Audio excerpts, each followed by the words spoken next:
Good morning, readers. Today we are starting a new unit. This is Unit 8. It is our nonfiction unit. Nonfiction books are books that have events that could happen in real life. Nonfiction texts are books that have events that can happen in real life. Something is nonfiction, it is real. You can prove it, it happened in real life.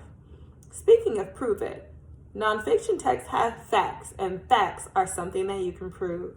Nonfiction texts are full of facts. You can prove all the facts, which makes the book real, makes the book something that you can prove. As we read about nonfiction texts, we're going to think about 3 strategies or 3 questions that we can ask ourselves as we read a nonfiction text. 1, we're going to think about what we already know. What do we already know about the topic? 2, we're going to think about what we want to know. What are the things we want to learn about the topic? 3, after we read the book, as we read the book and after we read the book, we're going to think about what we learned. What did we learn? What do we already know? What do we want to know? What did we learn? Say it with me. What do we already know? What do we want to know? What did we learn? Say it with me. What do we already know? What do we want to know? What did we learn?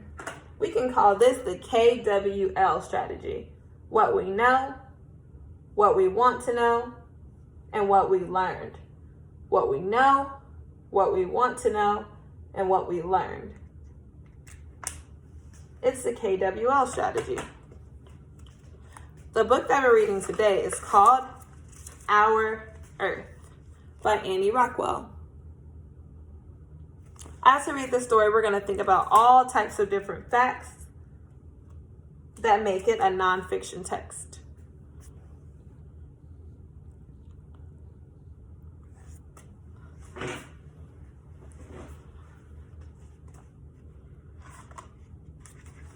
Our Earth. Our Earth is where I live. It is a big, round globe.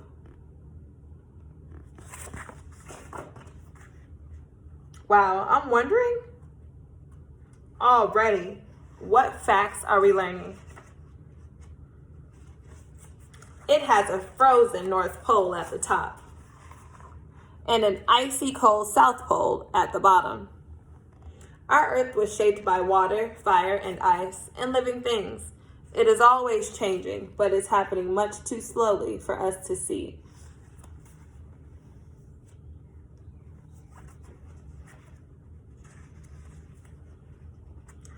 Our Earth was covered with warm water. Some dinosaurs lived in its warm and ferny swamps. Then our Earth turned cold.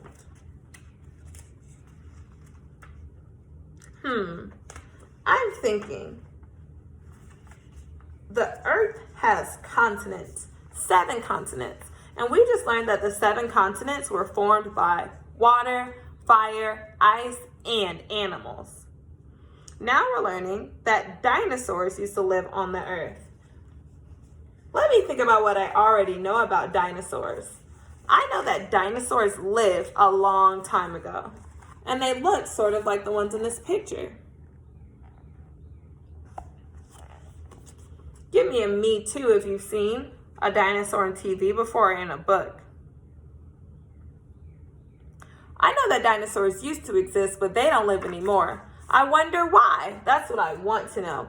Let's see if the story's going to tell us. Huge sheets of slowly moving ice called glaciers crept across the Earth and were rock smooth. Glaciers are still moving. Wow, my question was just answered.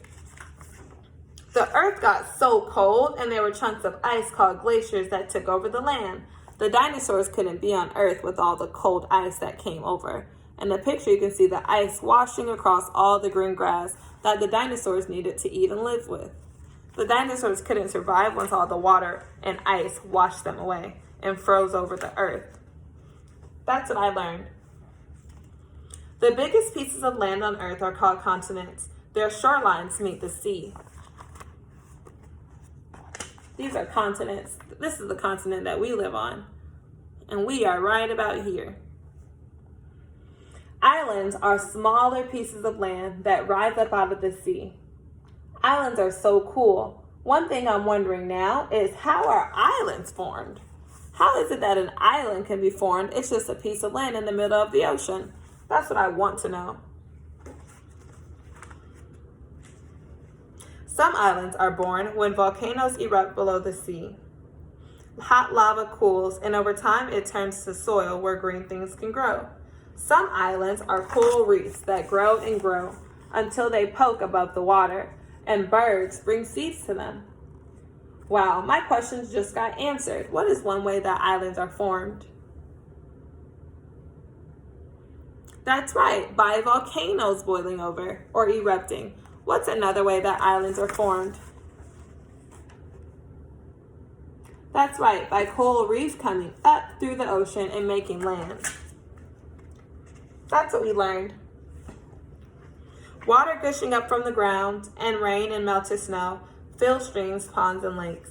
Streams flow into smaller rivers, which flow into bigger ones.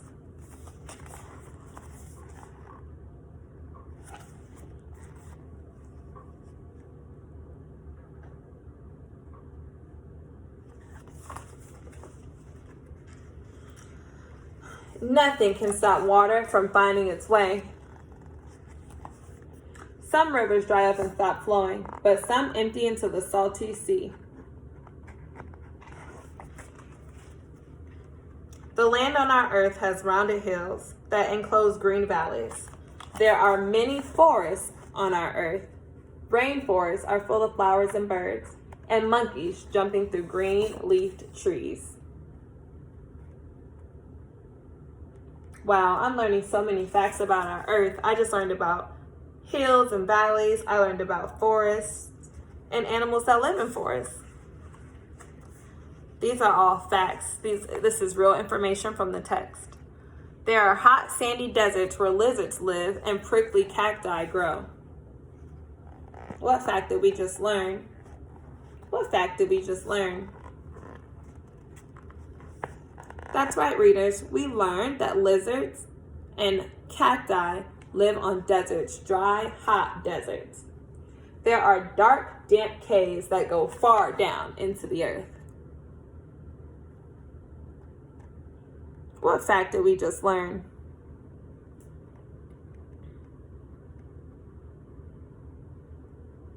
That's right, scholars. We just learned about damp, dark caves, and I can see the bats hanging in the caves. There are tall canyons carved by years and years of rushing water. This is a canyon. It's like a big, deep hole in the earth. There are high, snow-capped mountains reaching up to the clouds in the sky. Wow, there's caves and mountains.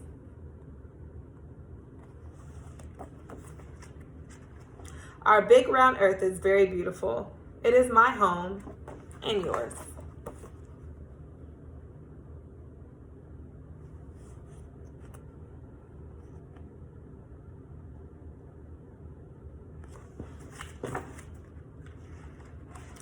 As good readers today, we learned so many facts about our earth. We thought about what we already knew about some of the facts. As we read, we asked questions to figure out what we wanted to know. And then as we read new facts, we learned many things about our earth. I'm excited to see your reflection and the facts that you learned today. Thanks for reading.